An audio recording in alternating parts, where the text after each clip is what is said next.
The sound of the train leaving the station rang in Twilight's ears before she took a deep breath and inhaled the fresh smell of Ponyville that she had missed for so long. While having a chance to be an envoy for the zebra lands to learn about their culture and their history was an exciting adventure, she was far more relieved to be back at home than anything else. Twilight Sparkle was really thankful that she had Zecora as a friend to accompany her. Not only the perfect translator for a language she still had problems understanding, a challenge that she swore to conquer next time, but also to help her deal with the harsh conditions in the jungles and deserts that made up the zebra lands. The entire landscape was like one big ever-free forest, only with a much hotter climate, rain that could not be seen for weeks until a monsoon came, and deadly predators, including some sapient plants that could swallow a pony whole. She made a mental note to actually request a squad of guards to accompany her next time. Still, despite the danger, it was a great trip with much to see and learn, and it made the scholar in Twilight giggle like a little school filly. Best of all, she had arrived 3 days earlier than the day she announced in her last letter to her friends. Pinkie Pie was bound to have a surprise party the moment she heard, or already knew with the mysterious Pinkie sense, and alert the rest of their friends of arrival. Of course, the first thing Twilight wanted to do was reintroduce herself to the modern way of life that she had to live without during her trip. Just the thought of refrigerated food, a warm shower, and a real bed not made out of straw was making her eager enough that she wanted to teleport just to get home quicker. More importantly, though, no more mosquitoes. We have them all around where I live. They fucking suck. As she swore she saw another one of those insects bit her flank one more time, she was going to find a spell to erase them from the face of the planet. I see happiness lingers in your mind. 'Tis always coming home. That is a joy most kind, said Zecora, walking towards Twilight with her own baggage. Yes, it really is nice to be back in Ponyville, said Twilight, stretching her wings. She picked up her bags with her magic and asked, Do you want to come back to my place for some tea? It's the least I can do for all your help. Zecora smiled but shook her head. Alas, this offer I cannot accept, you see. I wish to return to my own home deep in the Everfree, but perhaps another time when I am settled in, I wish to decorate my home with the gifts of your kin. Yeah, but I don't think my gifts will suit your home, though, very well, thought Twilight, sheepishly looking at the bag of presents the tribes had given her. While some were masks or statues, others were a bit more strange, like jars filled with the eyes and ears of predators their hunters had killed, talismans that said they would keep danger away, or the beetle necklaces with actual live beetles with a wire through them that the zebra said would grant her wisdom. The two travelers said their goodbyes before going their respective ways. Twilight was glad her house wasn't far from the station. She couldn't wait to see the look on Spike's face when he got home. Although she would be lying if she didn't admit she was worried something happened while she was gone. Despite having left him alone when he was a baby dragon, she had never been gone for this long as she had in the past 3 weeks. It took a few convincing arguments from her little brother that he was 16 now and could take care of himself. A nostalgic smile crept up on Twilight's face as she remembered just how grown up her once little dragon had become. He was now just tall as the average stallion and quite a bit in muscle tone that had managed to attract a few mares his age. Of course, Twilight knew that Spike was still head over heels for rarity even after all these years. Her trip down memory lane ended quickly when Twilight noticed she was already home, and in record time, too. Opening the door, she placed her luggage nearby and was relieved to see that the house was spotless. At least Spike didn't throw a party in here, not like that one time Apple Bloom tried throwing one when the rest of her family was out of town for a whole day. That was the night even Discord said had too much chaos. Spike, I'm home early, shouted Twilight, expecting a reply, but there wasn't any. Curious, she looked through the kitchen and other rooms on the first floor, but there was no sign of the teenage dragon. Spike? He must be upstairs in his room, probably sleeping again, as usual. Deciding it wouldn't hurt to check up on him, Twilight went up the stairs quietly, just in case he was taking a nap. When she reached the final step, she saw his door was closed, and so she slowly opened it, only to freeze right in the place when she looked inside Spike's room. Spike wasn't alone. He was on his bed with another stallion that she quickly realized is Thunder Lane's younger brother, Rumble. And they were kissing. Man, Kai would love this. Not just a peck on the cheek. This was a full-blown lip-to-lip kissing that she had seen her parents and her brother and sister-in-law do. Twilight didn't know how long she stood there as the blissfully unaware couple continued their makeout session.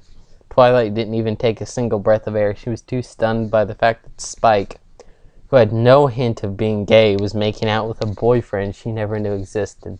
Eventually, Spike opened up one of his eyes and also froze after leaping back on the bed away from the stallion. Rumble was confused by the sudden end to their kiss until he too saw Twilight and blushed, equally horrified that they had been caught.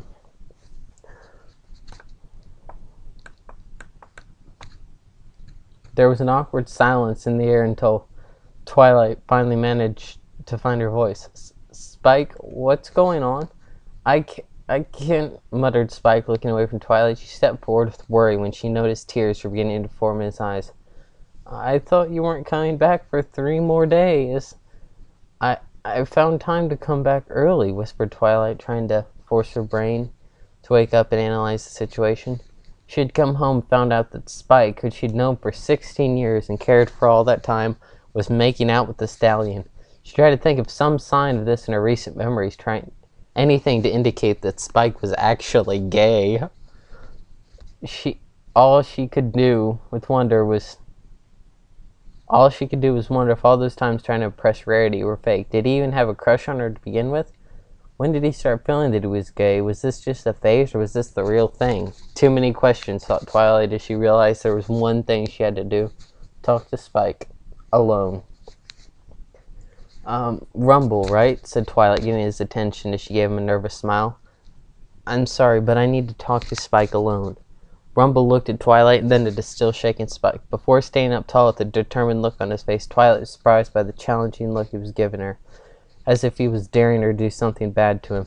No, anything you can say to him, you can say to both of us.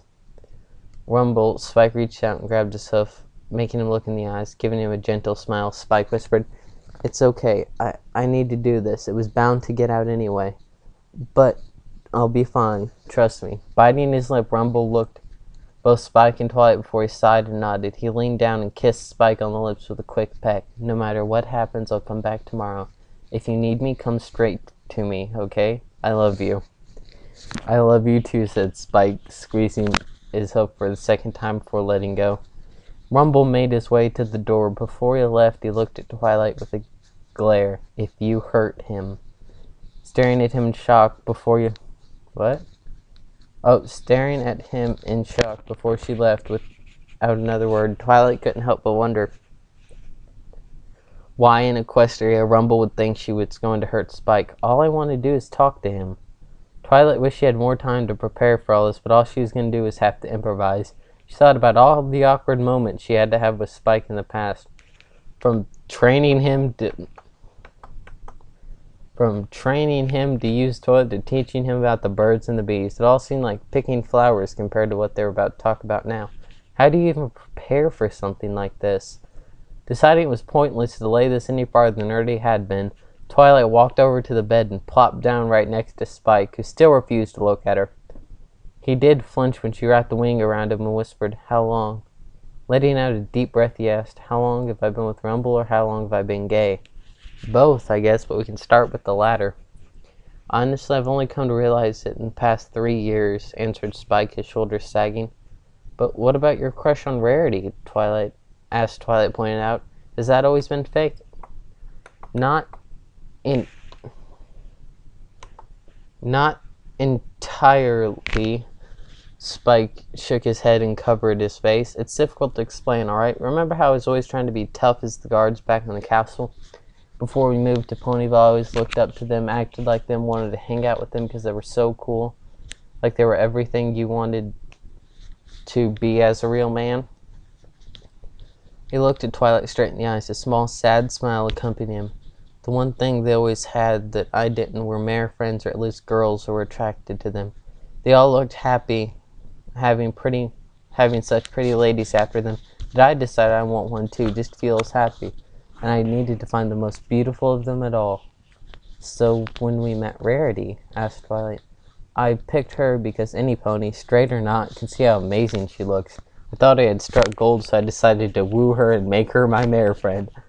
Granted, it made me look more like a love-struck puppy, but the way I kept acting. Spike rubbed the back of his head, blushing. Twilight couldn't help but giggle. His actions all those years ago were really quite cute. Spike then sighed again. But over time, I don't feel anything from this crush of mine, so I tried harder and harder, and nothing happened until he brought himself up on the knees and hugged himself. Until the Equestria Games 3 years ago. Twilight remembered that year. The Equestria Games were held in Vancouver. She and her friends all went to see them together. Now she thought about it. She did recall Spike being a bit quiet during those games, as well as less interactive with the group. I saw this runner, an earth pony from Trottingham named Quick Trick, and when I did, I was mesmerized, whispered Spike, sighing like he had seen something out of a dream. I didn't know why I was staring at first, and then all I could think about was how handsome he was. I started to feel things that I hadn't felt before, like my body was on fire on the inside, but the burning was pleasurable. Watching him sweat as he ran made me sweat too. And when he won that gold... Goddamn phone!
Freaking work.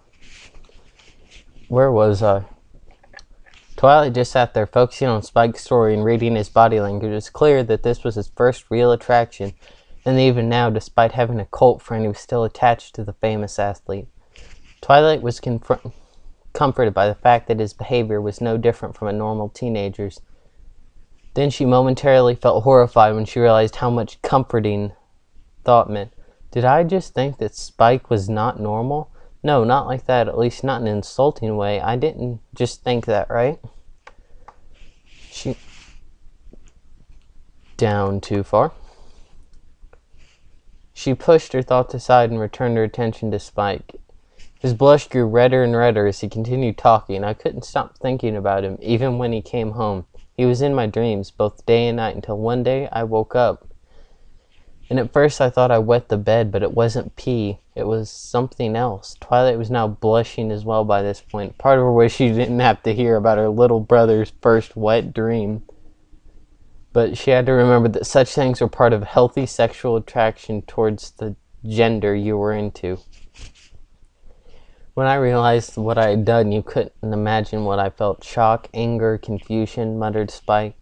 Lowering his head, I cried a lot, trying to deny it.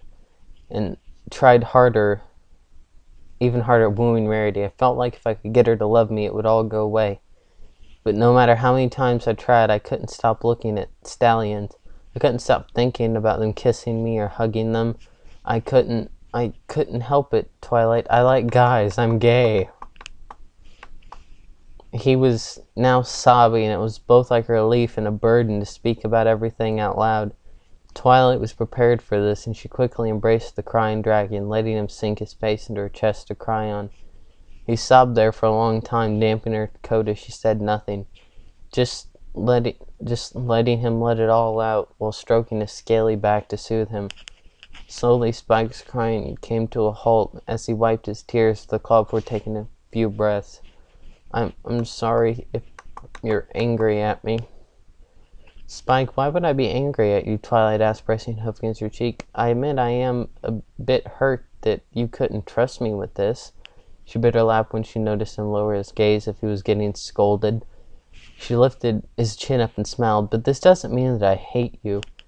Really? You don't think I'm disgusting or want to throw me out? Asked Spike, his voice trembling.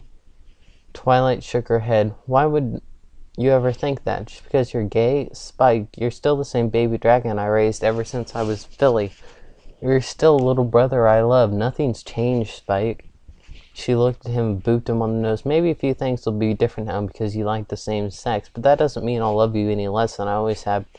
Nothing ever will, Spike. We're family, and we always stick together. As long last, a true smile appeared on Spike's face as a few more tears dipped down his cheeks. Sniffling, he asked, You really mean it? You don't hate me? Twilight kissed him on the forehead and wrapped her forelegs around him to a bone-crushing hug. Never, you lovable dragon, you. She could feel Spike finally relax in her embrace, like a weight had been lifted from him, and he could breathe once again. Twilight could also feel her own worries fade away as well. She had been nervous about how this was going to change both her and Spike, but now she had heard him, looked at him, comforted him. She realized that nothing truly had changed. Straight or gay, he was still Spike, and he was still her #1 assistant. He was still her little brother. Why did you even think that I would hate you? Spike asked Twilight, who couldn't help but bite her lip at the thought. She would have thought Spike would have known better than to doubt her love for him, just like the time he ran away from home and all the other adventures they had together. Was he really that worried? Spike lowered his head again and muttered, Because not every pony is like you, Twilight. There are ponies out there that look at individuals like me and see us as nothing more than abominations. Twilight hesitated to speak, but Twilight put a hoof on his knee and motioned him to continue. Even if it was bad news, she still wanted to know more about the young stallion that had stolen Spike's heart. He's had to deal with such hatred from his own parents, he said, rubbing his shoulder. Twilight's mouth dropped in shock. When he told his parents, they flipped, kicked him out, and disowned him like there wasn't his son anymore. Thunder Lane was all furious, and they argued his mom. Since this is getting a little heavy, I'm gonna say something about me, too. When I told my dad that some stuff about me, I didn't like the way my body was, if you know what I mean, and I wanted it changed. Cigarettes, knives, and bottled to the head and being thrown out in the middle of the winter were kind of involved. So this is getting kind of hard for me to read. Spike shook his head while clenching his fist, fire breathing out of his nose. His mom told him she wasn't going to have a fag for a son, so she gave him a choice. Either he attended this camp that would cure him, or get out and never come back. Twilight's hooves covered her mouth upon hearing this. She couldn't believe it. But learning when she understand Rumble was glaring at her when he left. He was worried that she would do the same thing to Spike that his mother did to him. What kind of camps are these? Twilight asked, although she was hesitant to learn something new for once. A stiff laugh escaped from Spike's lips before he answered in a sunburned tone. From what Rumble told me, from what I learned on my own, there are camps parents send their children to in order to cure the gay. All they really want is an excuse not to deal with a revelation that they're not getting grand foals.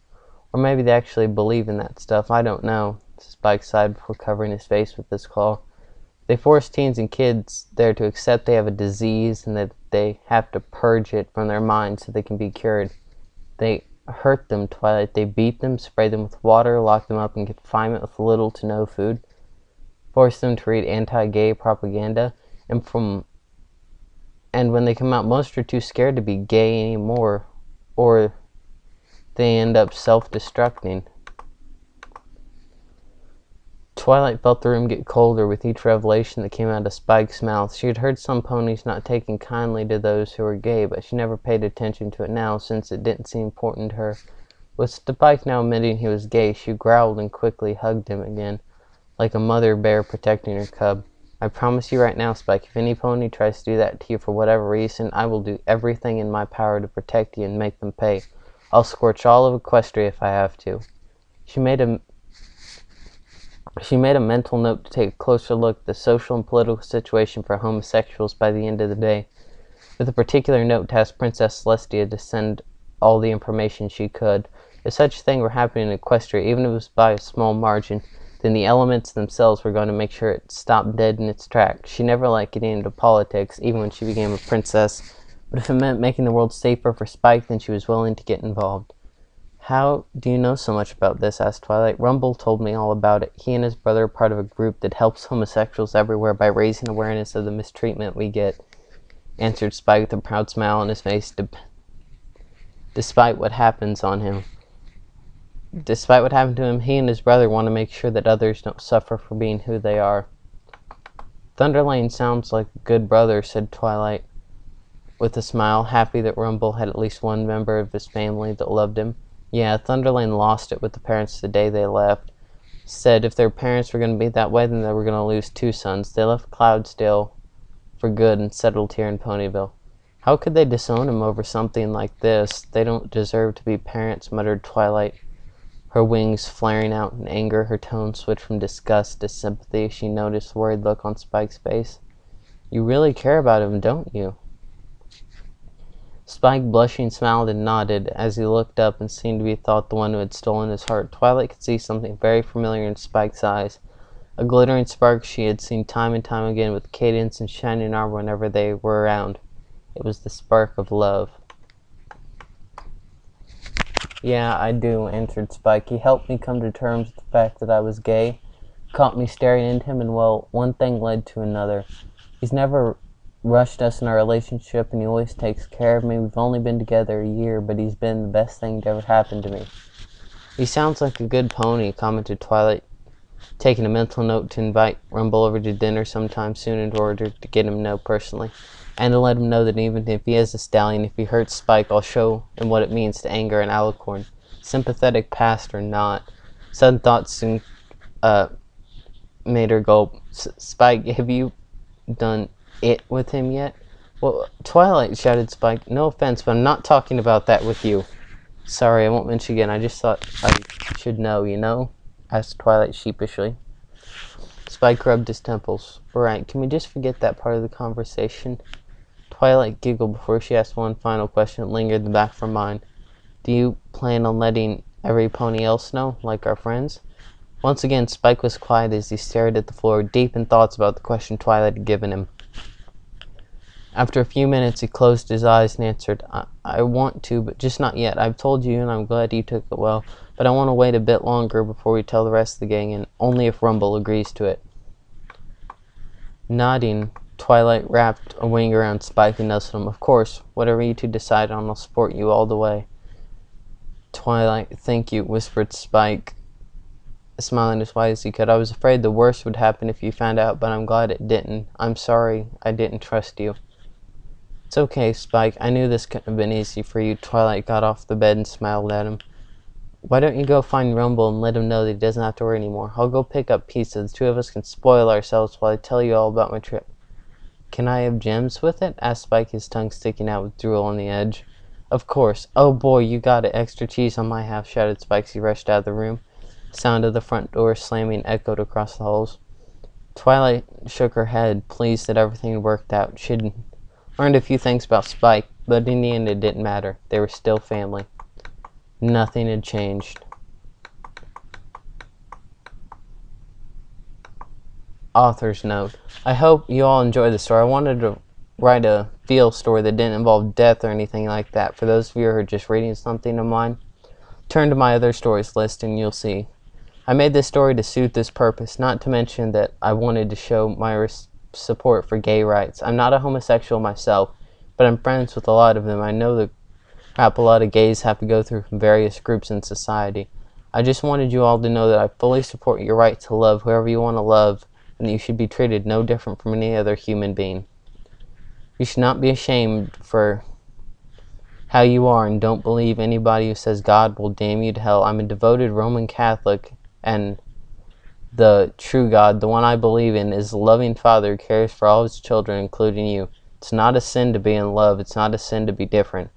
And I know that there are members of religious communities that have given you flack, but not all of us are like that. You'd be surprised how many Christians, Jews, and others I know are behind you, gay rights, 100%. Anyways, I hope you enjoyed the story. Feel free to comment later. And just a side note from me, I did not write the author's note. That's the author's belief. If you have any problems with that, please don't yell at me. Yell at him. And, well, I guess that was the fanfic. I'm probably going to read a few more like this. Well, I guess, bye guys.